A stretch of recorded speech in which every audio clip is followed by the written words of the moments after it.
Gilson or fin micropipetters are one of the most commonly used instruments in a molecular biology laboratory. They're used in conjunction with plastic disposable pipette tips to measure or transfer small amounts of liquids, usually from 0.2 microliters to 1,000 microliters or 1 milliliter.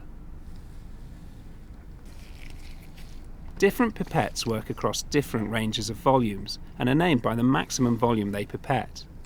The different pipettes look very similar, so they're labelled on the top of each push button with a capital P followed by a number which indicates the maximum volume for that particular pipette. A P2 pipettes between 0.2 and 2 microliters. A P20 pipettes between 2 and 20 microliters. A P200 pipettes between 20 and 200 microliters. And a P1000 pipettes between 100 and 1000 microliters. A pipette is an expensive precision instrument.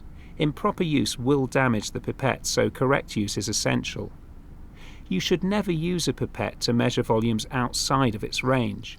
For example, using a P200 to pipette to lower volumes such as 10 microliters or to higher volumes such as 250 microliters will result in inaccurate volume measurements and will damage the internal mechanism of the pipette.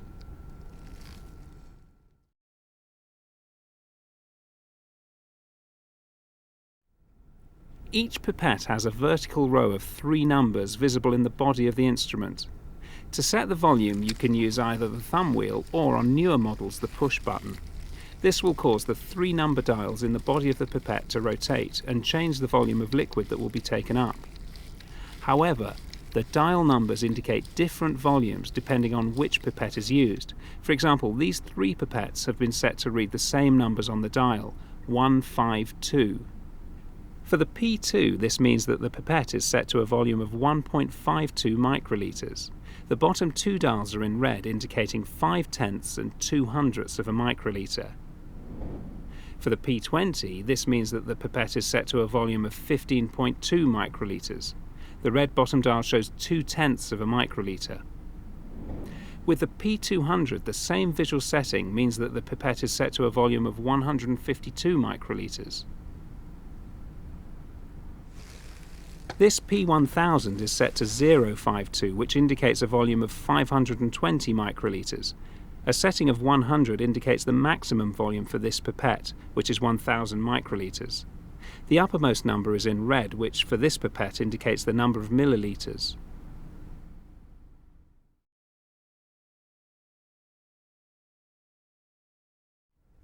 Once you've set the volume you need, attach the appropriate pipette tip to the end of the pipette. P20 and P200 pipettes use the same yellow tips. P1000 pipettes use larger blue tips. Another type of tip called a filter tip is often used in the laboratory. The sterile filter within each tip can help to prevent contamination. Hold the pipette with one hand with the narrow side resting in the palm of the hand. Add the pipette tip by gently but firmly pushing the pipette into the pipette tip, which is held in a tip box. You may need a little practice to learn to apply the right amount of pressure to give a good airtight seal between the tip and the pipette.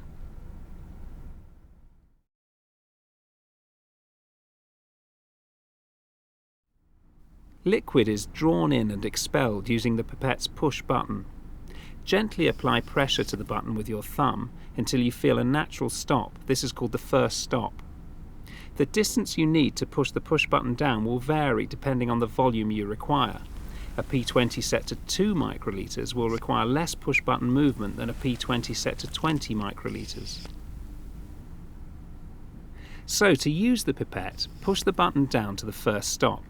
Then, keeping the push button at this level, place the pipette tip about 2 millimeters into the liquid you wish to draw up. Release the push button by slowly allowing it to return to its original position. Pause for a second to make sure all the required volume of liquid has been taken up into the tip. This is especially important when using more viscous liquids which take longer to draw up. Withdraw the pipette tip from the liquid and place it inside the recipient container. Slowly push down on the push button. This will release the liquid in the pipette tip into the tube. This time push beyond the first stop. This ensures that any residual liquid is expelled from the pipette tip. Fully withdraw the pipette tip from the liquid before you release the push button. So to recap, push down the push button until you feel some resistance. Place the pipette into the liquid and slowly release the push button. Release the liquid from the pipette by pushing past the first stop to fully expel the liquid from the pipette tip into the recipient container. Withdraw the pipette from the container before you release the button.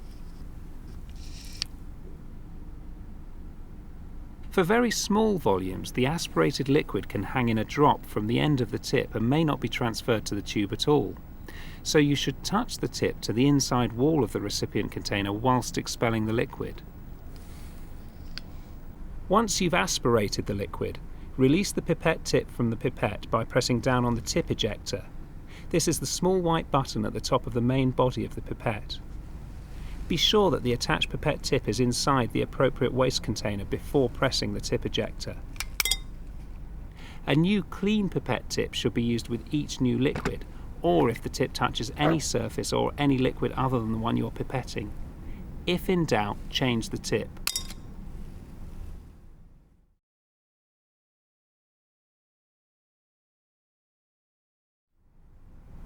Do not use a pipette without a tip attached. Liquid should never enter the body of the pipette. It will cause the pipette to corrode and will be a major source of contamination between liquids and experiments. Do not use a pipette past its volume limits. This causes pipetting inaccuracies and also damages the pipette. If you're having trouble attaching a tip to your pipette, don't repeatedly jam the pipette into a tip. This can damage the pipette. And if the tip doesn't stay on the end of the pipette, simply repeat the procedure with a new tip.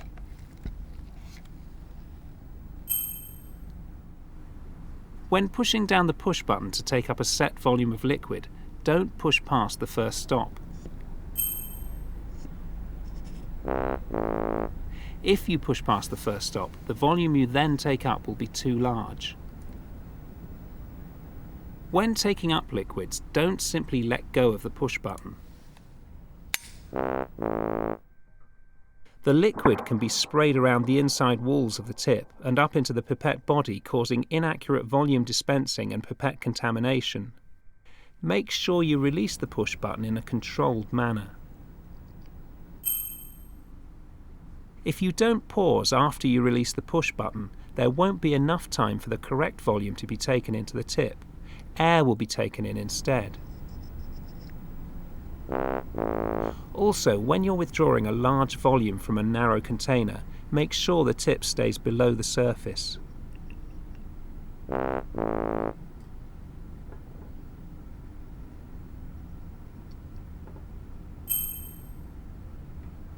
Whenever you have liquid in a pipette tip, don't lay the pipette down. Liquid can get into the body of the pipette, which causes cross-contamination, pipette damage and inaccurate pipetting. And finally, remember when pipetting small volumes, touch the pipette tip to the side of the tube to ensure the liquid is released into the recipient container.